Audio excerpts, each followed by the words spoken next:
Shalom Bapak Ibu yang dikasihi Tuhan, berjumpa kembali dengan saya Erwin Channel. Pada sisi ini saya akan membahas tentang Tritunggal. Dan ini menolong untuk kelompok-kelompok orang yang seringkali menggugat atau salah memahami tentang Tritunggal. Apakah benar bahwa ada 3 kelemahan atau kesalahan doktrin Trinitas atau Tritunggal? Mereka mengatakan bahwa ajaran Tritunggal ini membingungkan umat Kristen. Ada yang mengatakan bahwa ajaran Tritunggal ini penghambat penginjilan di Indonesia. Dan ada juga yang mengatakan bahwa ajaran Tritunggal ini penyebab murtad nomor 1. Apakah hal ini benar adanya? Memang doktrin Tritunggal ini menjadi bahan perdebatan yang terjadi di gereja sampai hari ini. Dan ada berbagai pemahaman orang yang berbeda tentang arti daripada Tritunggal ini sendiri.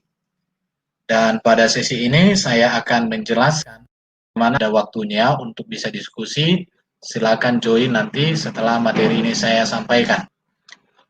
Bapak Ibu yang dikasihi Tuhan, Tritunggal dengan Alkitab itu memiliki hubungan, memiliki kaitan, tetapi terletak lagi bagaimana memahami Tritunggal itu sendiri. Karena saat ini ada sekelompok orang juga yang tidak setuju dengan Tritunggal, dengan alasan-alasan bahwa Tritunggal bukan ajaran Alkitab, kata Tritunggal tidak ada di Alkitab, dan seterusnya. Tetapi hari ini saya mau mengatakan bahwa Alkitab ini harus menjadi sumber dalam menjelaskan Tritunggal. Karena istilah Tritunggal adalah istilah yang dibuat oleh bapak-bapak gereja ketika mereka mendalami mempelajari Alkitab itu sendiri. Jadi dari situ kita harus memastikan bahwa Alkitab menjadi sumber dalam menjelaskan Tritunggal. Artinya juga berarti ajaran Tritunggal atau Trinitas harus dijelaskan berdasarkan ayat-ayat Alkitab.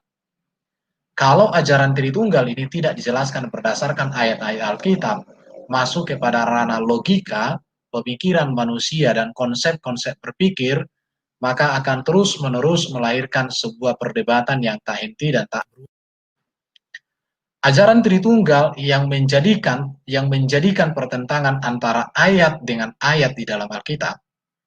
Jika ajaran Tritunggal ini diajarkan dan hasilnya membuat ayat di kitab, ayat yang satu menentang ayat yang lain, maka saya mau katakan bahwa itu ajaran Tritunggal yang keliru dan itu ajaran Tritunggal yang keliru dan gagal. Maka Alkitab tetap menjadi dasar dalam pemahaman tentang Tritunggal. Apapun ceritanya, seluruh pengajaran yang berdasarkan Alkitab dalam menjelaskan arti Tritunggal, maka itu bisa kita terima. Tetapi jika penjelasannya membuat ayat-ayat Alkitab menjadi bertentangan, maka seharusnya ajaran itu harus kita tolak, harus kita katakan bahwa itu tidak sesuai dengan Alkitab. Di sini ada gambar yang biasa dipakai orang dalam menjelaskan Tritunggal, di mana penjelasan secara ringkas dari gambar ini dikatakan bahwa Bapa adalah Allah, Anak adalah Allah, Roh Kudus adalah Allah. Bapa bukan anak, anak bukan Bapa. Roh Kudus bukan Bapa, Bapa bukan Roh Kudus. Roh Kudus bukan anak, anak bukan Roh Kudus. Dari pengertian yang ada di dalam gambar ini, maka melahirkan berbagai penafsiran, berbagai perdebatan, berbagai pertentangan. Bahkan boleh dikatakan ada permusuhan. Ada hal-hal yang tidak mengenakan oleh karena pembahasan dari gambar segitiga dan ada lingkaran ini. Dan memang semua orang tidak bisa memahami dengan demikian. Masa anak adalah Allah, Allahnya ada 3. Kudus adalah Allah, Allahnya adalah 3. Bapa adalah Allah, berarti Allahnya ada 3. Apakah seperti itu pemahamannya? Kalau orang hanya berpatokan kepada gambar ini dan penjelasan yang singkat dan secara umum ini, maka tentu akan melahirkan kekeliruan dan ini akan bisa mengarah kepada kesesatan sehingga tidak mengenal karya Allah, mengenal Yesus dan mengenal Roh Allah dengan benar. Oleh karena itu, maka pada saat ini saya akan menjelaskan dengan penjelasan yang demikian ringkas Dan semua dalil-dalil yang akan saya tunjukkan itu berasal dari Alkitab. Trinitas harus dipahami sama dengan makna Allah itu Esa. Kalau Trinitas menjadi bertentangan dengan Allah itu Esa, berarti pemahaman Trinitasnya yang harus diperbaiki. Mengapa? Karena Allah itu Esa sudah dituliskan sejak semula di dalam Alkitab, di mana Trinitas ini baru muncul di abad kedua gereja. Sedangkan Allah Esa itu sudah dituliskan sejak zaman Musa. Oleh karena itu, maka saya menegaskan bahwa Trinitas harus dipahami sama dengan makna Allah itu Esa. Kalau Allah itu Esa menjadi bertentangan dengan Trinitas, maka Trinitasnya itu berarti memiliki penjelasan dan pemahaman yang keliru. Ayat-ayat Alkitab yang menegaskan atau menjelaskan tentang keesaan Allah ada di beberapa ayat Alkitab, dan di sini saya kutipkan beberapa ayat. Dengarlah hai orang Israel, Tuhan itu Allah kita, Tuhan itu Esa. Ulangan 6 ayat 4. Akulah yang terdahulu, akulah yang terkemudian. Tidak ada Allah selain daripadaku. Yesaya 44 ayat 6. Engkau harus menyembah Tuhan Allahmu dan hanya kepada Dia saja engkau berbakti. Matius 4 ayat 10. Tuhan Allah kita, Tuhan itu Esa. Bahwa Dia Esa dan bahwa tidak ada yang kecuali Dia. Markus 12 ayat 28 dan 32. Kata Yesus, Bapa, engkaulah satu-satunya Allah yang benar. Yohanes 17 ayat 1 sampai 3. Kamu tidak mencari hormat yang datang dari Allah yang Esa. Yohanes 5 ayat 44. Tidak ada berhala di dunia dan tidak ada Allah lain daripada Allah yang Esa. Namun bagi kita hanya ada satu Allah saja. 1 Korintus 8 ayat 4 dan ayat 6. Tetapi Allah adalah satu. 1 Korintus 12 ayat 6. Allah adalah satu. Galatia 3 ayat 20. Satu Allah dari semua Allah yang di atas semua dan oleh semua dan di dalam semua. Efesus 4 ayat 6. Engkau percaya bahwa hanya ada satu Allah saja, itu baik. Yakobus 2 ayat 11. Allah yang Esa, juru selamat kita. Yudas ayat 25. Jadi data Alkitab sangat jelas menegaskan bahwa Allah kita itu Esa. Yang kemudian data-data ini di dalam rangka menjelaskan hubungan Allah dengan Yesus dan Roh Kudus, maka bapak-bapak gereja melahirkan sebuah istilah yang disebut dengan Tritunggal. Tetapi akar dasar daripada Tritunggal itu sendiri adalah pengembangan pemahaman dari bapak-bapak gereja tentang Allah yang Esa itu dalam rangka menjelaskan hubungan Allah yang Esa yang kita panggil sebagai Bapa dengan Yesus Kristus dan dengan Roh Kudus. Oleh karena itu, maka bagian yang pertama yang mau saya jelaskan adalah siapakah Bapa itu? Bapa. Kalau menurut gambar segitiga ini dikatakan Bapa adalah Allah. Maka saya menjelaskan siapakah Bapa di dalam iman Kristen di dalam Alkitab. Bapa itu panggilan kepada Allah. Jadi Bapa itu adalah panggilan kepada Allah. Allah itu dipanggil sebagai Bapa. Itulah pengertian yang seharusnya yang harus diikuti oleh orang Kristen. Di mana Bapa itu adalah Tuhan itu sendiri yang Esa. Tuhan yang tidak terbatas, Tuhan yang tidak terjangkau oleh pikiran manusia. Itulah Allah. Itulah Bapa itu sendiri. Jadi Bapa itu adalah panggilan kepada Allah itu sendiri. Allah itulah Bapa yang memiliki firman dan roh dalam hakikat dirinya. Jadi kalau ditanya siapakah Allah kita, ya Bapa itu sendiri. Siapakah Bapa itu? Ya Bapa itu adalah Allah yang Esa, yang memiliki firman dan roh di dalam dirinya. Maka saya memakai gambar seperti ini. Jadi Allah kita itu adalah Allah yang Esa. Di dalam kekekalan, di dalam kekuasaan, di dalam kemuliaannya, di dalam dirinya ada firmannya, dia ada di dalam rohnya. Jadi Allah itu adalah Bapa itu sendiri, karena Bapa panggilan kepada Allah yang Esa. Di mana Allah yaitu Bapa itu sendiri, di dalam dirinya ada firman, di dalam dirinya ada rohnya. Oke, saya pikir ini sangat jelas. Apa buktinya bahwa Allah itu Esa? Saya sudah tunjukkan ayat-ayatnya. Jadi saya mengulangi sekali lagi, Bapa itu adalah panggilan kepada Allah itu sendiri. Atau Allah kita yang Esa itu dipanggil sebagai Bapa. Dan Bapa ini adalah pencipta. Dan Allah yang kita panggil sebagai Bapa ini, di dalam dirinya, di dalam hakikatnya sejak kekal, ada firman, ada roh di dalam dirinya. Dan disebutlah maka firman dan roh itu kekal di dalam hakikat Allah. Data Alkitab bahwa Allah adalah Bapa itu sendiri ada tertulis begitu banyak ayat. Saya akan bacakan satu demi satu. Bukankah engkau Bapa kami, ya Tuhan, engkaulah Bapa kami. Namamu ialah penebus kami. Jadi Bapa panggilan kepada Tuhan. Yesaya 63 ayat 16. Tetapi sekarang ya Tuhan, engkaulah Bapa kami. Yesaya 64 ayat 5. Demikianlah kata Yesus, Bapa, engkau satu-satunya Allah yang benar. Yohanes 17 ayat 1 sampai 3.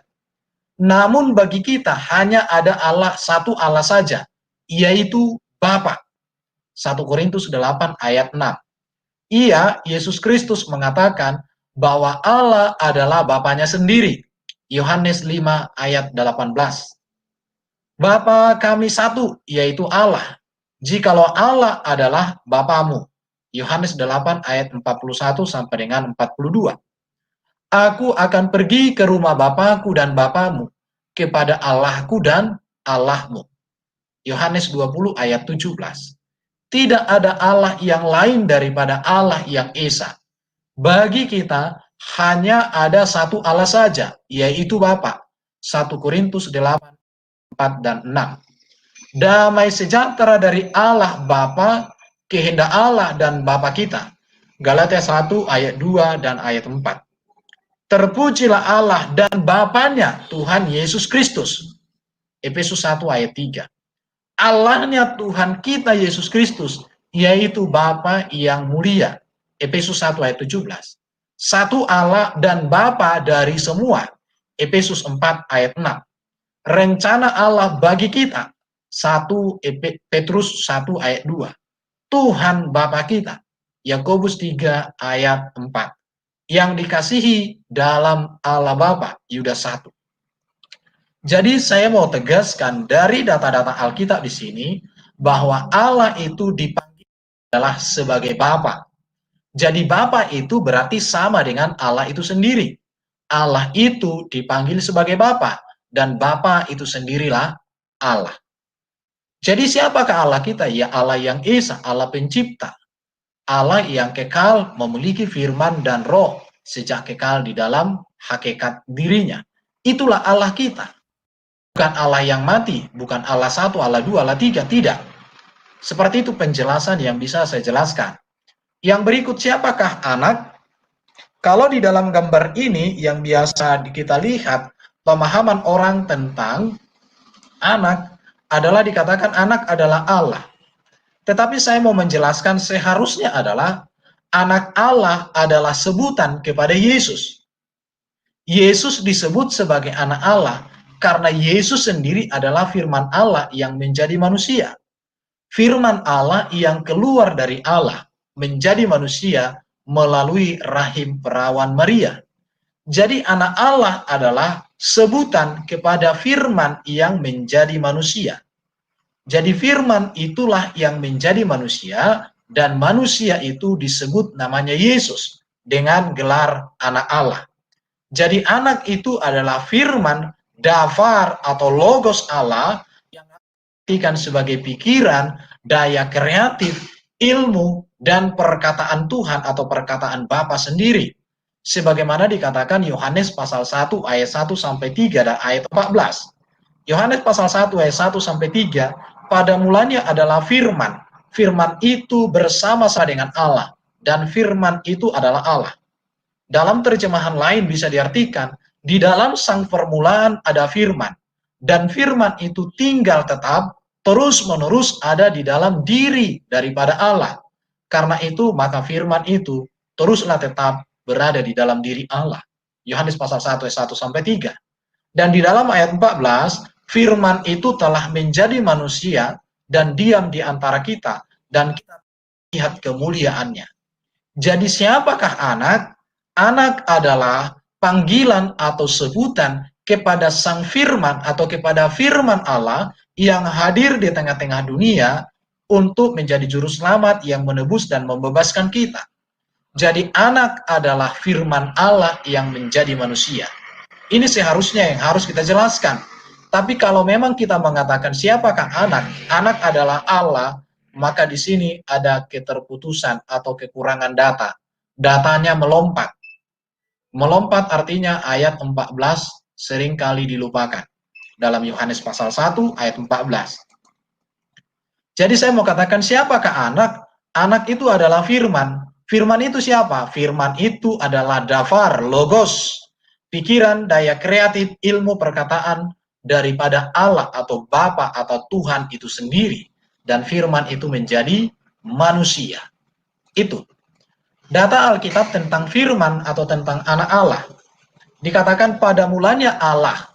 Roh Allah melayang-layang. Berfirmanlah Allah. Di dalam Kejadian 1-3 berfirmanlah Allah menunjukkan bahwa Allah memiliki firman. Di mana firman ini bukan ciptaan Allah. Karena firman Allah tentu kekal di dalam diri Allah. Karena Allah tidak mungkin pernah hidup tanpa ada firman dalam dirinya. Kalau Allah pernah tidak memiliki firman, maka Allah pernah bodoh. Dan itu tidak sesuai dengan iman Kristen dan tidak sesuai dengan ajaran Alkitab. Dalam hal inilah maka ajaran saksi-saksi Yehova digugurkan. Karena firman Allah bukan ciptaan Allah. Tetapi firman Allah adalah hakikat dari Allah sendiri, bahwa firman itu ada dalam dirinya. Dan olehnya lah Allah menciptakan langit dan bumi. Mari kita lihat, oleh firman Tuhan, langit telah dijadikan. Oleh nafas dari mulutnya, segala tentaranya. Jadi oleh firman. Jadi Allah berfirman menunjukkan bahwa Allah memiliki firman. Dan oleh firmanlah Allah menciptakan langit dan bumi. Dan yang olehnya Allah menciptakan langit dan bumi, diutus oleh Allah menjadi manusia. Itulah namanya Yesus, yang disebut sebagai anak Allah. Anak Allah artinya bahwa dia berasal dari Allah, firman Allah yang menjadi manusia. Dikatakan Yesaya 55 ayat 11, firmanku yang keluar dari mulutku akan melaksanakan apa yang kukehendaki. Di sini dikatakan firmanku yang keluar dari mulutku. Artinya bahwa firman Allah ada di dalam diri Allah. Karena disebut keluar. Kalau firman Allah tidak ada di dalam diri Allah, tidak akan disebut keluar. Tetapi karena firman itu keluar dari dalam diri Allah, maka firman Allah itu kekal ada dalam dirinya. Dikatakan lagi, akulah Tuhan yang menjadikan segala sesuatu. Yang seorang diri membentangkan langit, yang menghamparkan bumi. Siapakah yang mendampingi aku? Dikatakan, akulah Tuhan yang menjadikan segala sesuatu. Bagaimana cara Tuhan menjadikan segala sesuatu yang ada di tengah-tengah bumi ini? Dengan cara berfirman. Berarti ketika Allah mengatakan akulah yang menjadikan segala sesuatu, maka Allah sedang menunjukkan bahwa dia memiliki firman yang kekal di dalam hakikat dirinya. Yesaya 44 ayat 24. Apabila engkau mengirim rohmu, mereka tercipta. Roh Allah telah membuat aku, dan napas yang maha kuasa telah membuat aku hidup. Ini nanti akan saya sebutkan ketika berbicara siapakah roh Allah. Mari kita lihat lagi data Alkitab tentang firman Allah atau tentang anak. Dikatakan firman itu telah menjadi manusia dan diam di antara kita. Jadi siapakah firman? Siapakah anak Allah? Anak Allah adalah firman yang menjadi manusia. Aku berkata kepadamu, sebelum Abraham ada, aku telah ada. Ini pernyataan Yesus. Mengapa Yesus mengatakan sebelum Abraham ada, dia sudah ada? Bukankah Abraham hidup ribuan tahun sebelum Yesus hadir? Ini menunjukkan bahwa Yesus memiliki hakikat natur sebagai firman. Jadi natur keberadaan Yesus sebagai firmanlah yang dimaksud oleh Yesus, bahwa sebelum Abraham ada, dia telah ada. Baru dikatakan lagi oleh Yesus sendiri, yang disebut sebagai anak Allah itu. Sebab aku telah turun dari surga. Ini menunjukkan bahwa Yesus bukan berasal semata dari rahim perawan Maria, tetapi berasal dari Allah, firman menjadi manusia yang memakai rahim Maria sebagai sarana kehadirannya di tengah-tengah dunia ini, karena dia hendak menyelamatkan manusia dan menjadi sama dengan manusia untuk menyempurnakan, untuk menggenapi seluruh janji-janji Allah di dalam zaman para nabi tentang keselamatan, tentang penebusan, tentang hidup yang kekal. Kata mereka, bukankah ia ini anak Yusuf? Ini Yesus anak Yusuf yang ibu bapaknya kita kenal. Bagaimana ia dapat berkata, aku telah turun dari surga? Artinya Yesus mengakui bahwa dia berasal dari surga, maka disebut turun dari surga. Sebagai apakah Yesus turun dari surga? Sebagai apakah Yesus datang ke bumi ini?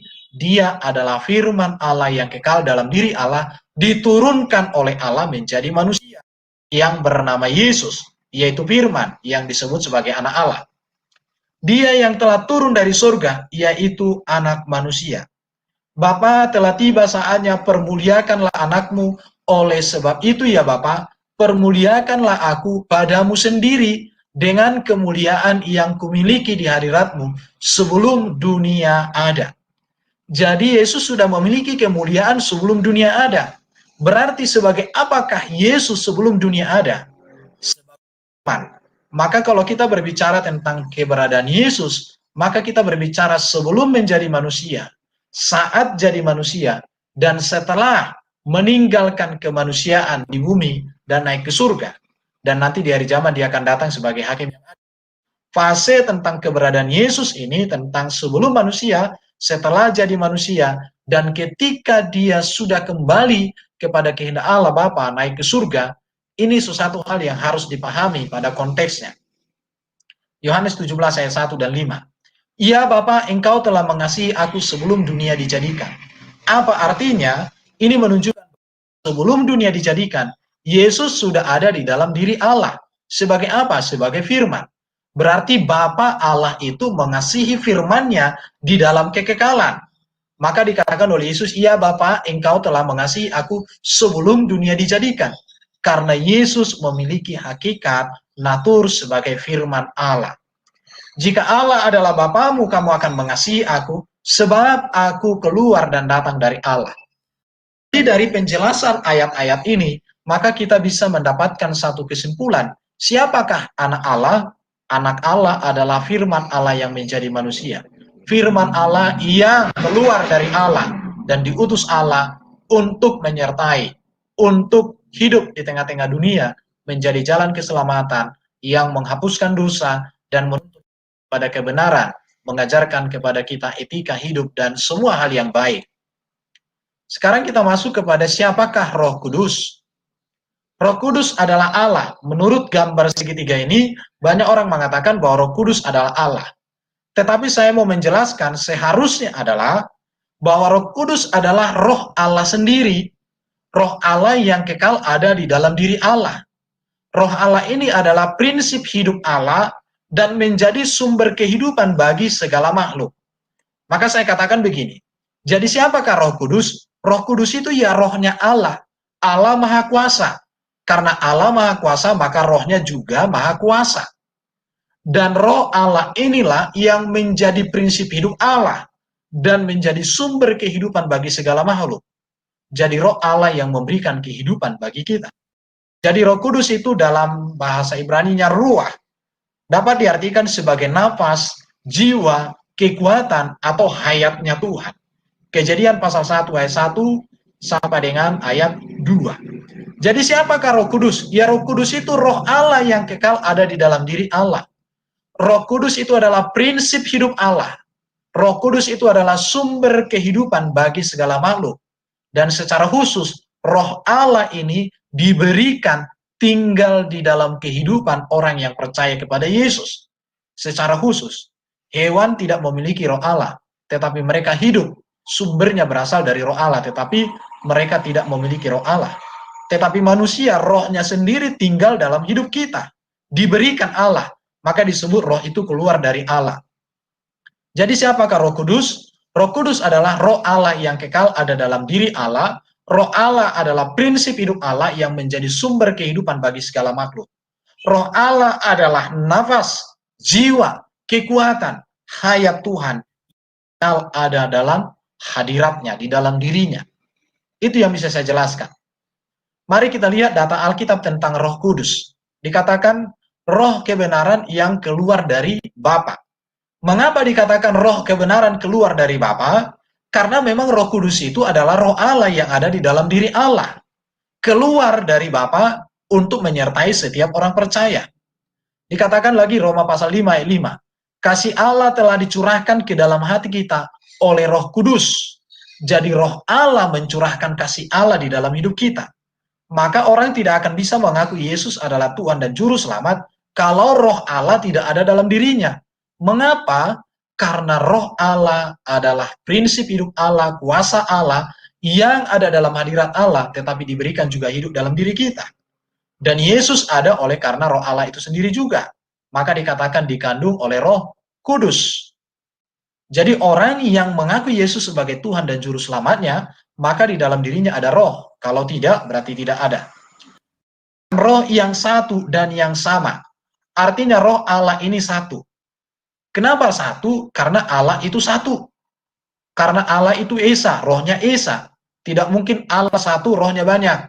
Tetapi roh Allah Maha Kuasa, maka dia bisa mendiami seluruh alam semesta, seluruh kehidupan orang percaya, di tempat yang berbeda, dimanapun, dalam waktu yang sama, karena Allah Maha Kuasa, rohnya Maha Kuasa. Dikatakan lagi dalam Ibrani pasal 9 ayat 4, roh Allah yang kekal, roh Allah tidak pernah mati, roh Allah kekal, kekal di dalam dirinya dan Maha Kuasa. Mari kita lihat 1 Korintus 2 ayat 10 sampai 11. Roh menyelidiki segala sesuatu, bahkan hal-hal yang tersembunyi dalam diri Allah. Yang tahu apa yang terdapat di dalam diri manusia, roh manusia, yang ada di dalam dia. Demikian pula, yang tahu yang terdapat di dalam diri Allah, roh Allah. Jadi yang mengetahui apa yang ada di dalam diri Allah, ya roh Allah itu. Maka kalau orang Kristen memiliki roh Allah, dia akan mengetahui isi hati Allah. Maka dia bisa hidup benar. Jadi orang Kristen yang benar-benar dipimpin oleh Roh Kudus, maka dia bisa mengerti isi hati Tuhan untuk dia lakukan.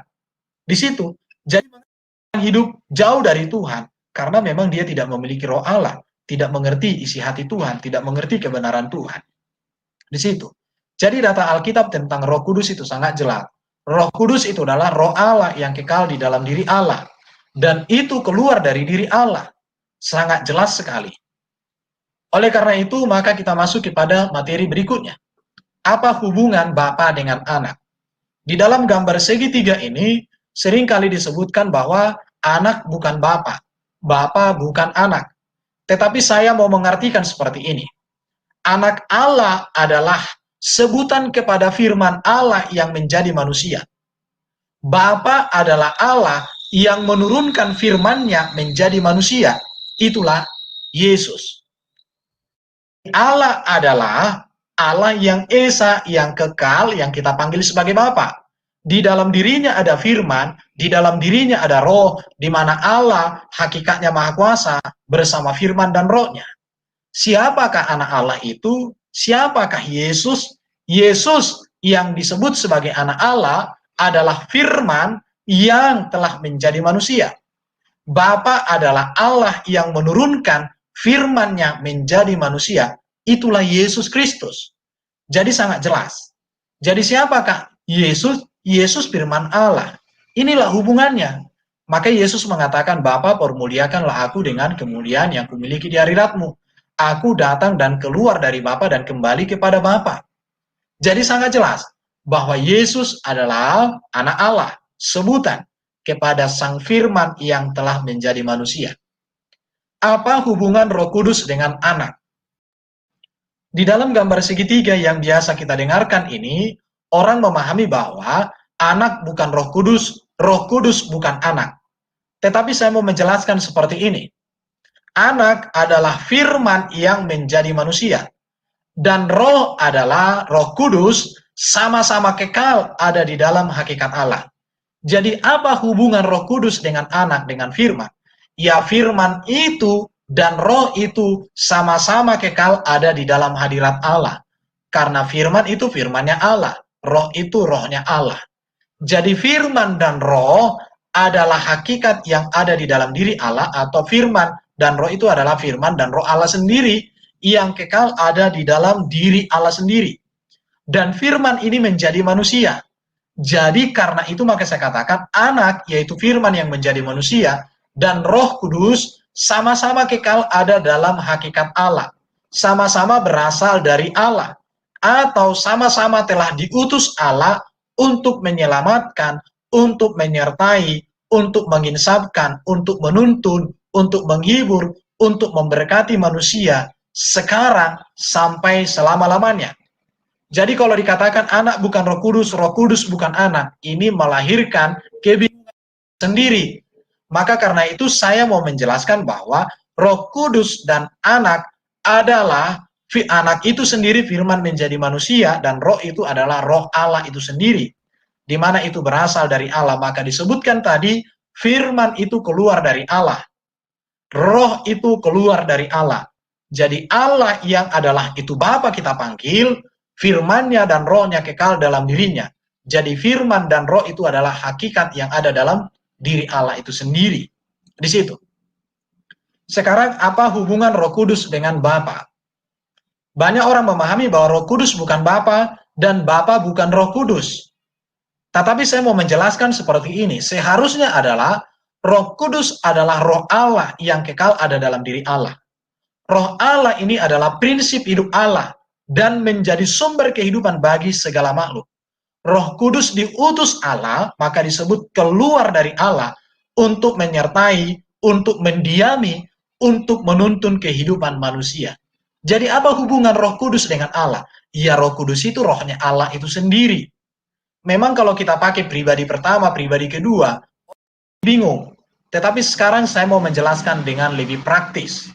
Bahwa Allah itu, rohnya itu adalah rohnya Allah sendiri, yang kekal di dalam diri Allah, yang Allah utus untuk menyertai setiap orang yang percaya. Maka disebutkan roh Allah yang keluar dari Allah, firman Allah yang keluar dari Allah. Jadi karena keluar, berarti firman dan roh itu ada di dalam diri Allah. Inilah yang saya mau jelaskan. Sebagai penutup saya mau sampaikan, jadi jelaslah kepada kita bahwa iman Kristen mengajarkan bahwa Allah yang Esa adanya disebut sebagai Bapa. Allah yang Esa sejak kekal memiliki firman yang disebut anak, dan roh yang kekal yang disebut sebagai Roh Kudus, yang tinggal dalam dan melekat pada hakikatnya yang Esa. Melalui firman-Nya itu Allah menciptakan dunia dan segala isinya. Dan melalui rohnya itu Allah memberikan kehidupan kepada segala ciptaannya.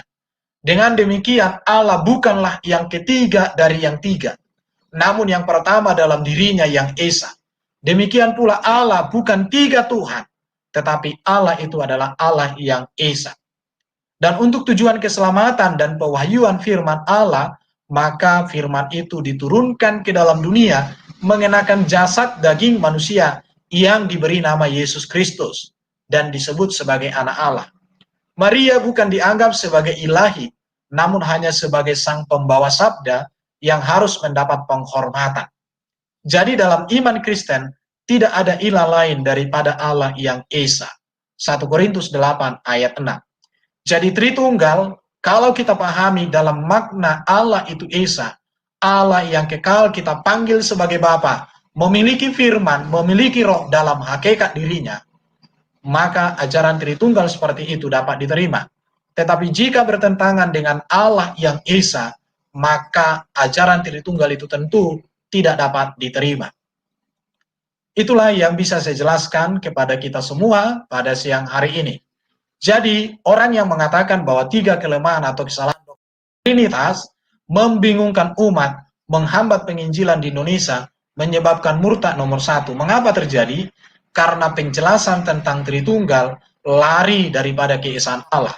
Karena penjelasan Tritunggal tidak membuat orang untuk mengerti Alkitab, tetapi membuat orang lari dari Alkitab berdasar kepada filosofi berpikir atau filsafat berpikir, bukan berbicara tentang filsafat biblikal. Oleh karena itu, maka inilah yang bisa saya jelaskan kepada kita semua. Itulah pemahaman Tritunggal yang saya yakini, dan tidak ada ayat Alkitab yang bertentangan dengan hal tersebut. Jadi kalau kita memahami ajaran Tritunggal dengan benar, maka sangat luar biasa ajaran keimanan Kristen itu.